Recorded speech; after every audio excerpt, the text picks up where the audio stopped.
ازيكم حبايب ماما جوجو؟ انا معاكم في الارض لسه ما طلعتش. انا دلوقتي بتصور بقى مع الفول ومع البرسيم. شايفين الفول؟ شايفين الفول الاخضر الجميل، الفول الحراتي بتاعنا الحلو؟ شايفين؟ تعالي قربي على الشجر كده صوريه. بصوا بصوا الفول وجماله فين، لسه طالع اهو بيبشر اهو. شايفين؟ ده الخير بقى، ده الطبيعه، دي الطبيعه الحقيقيه بتاعت ربنا.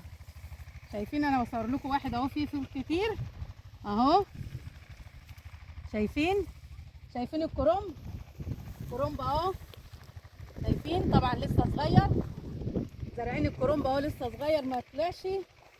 وهذا ايه الفول، وده بقى البرسيم. البرسيم بقى الجميل تحفه. شايفين؟ انا معاكم بقى لسه دلوقتي في جوله في الغيطان، لسه ما طلعتش، في محافظه الشرقيه. محافظة الشرقية، تحيا الشرقية واللي فيها، تحيا مصر. دي محافظة الشرقية وخيرها وجمالها. شايفين الجمال والطبيعة والهنا اللي احنا فيه.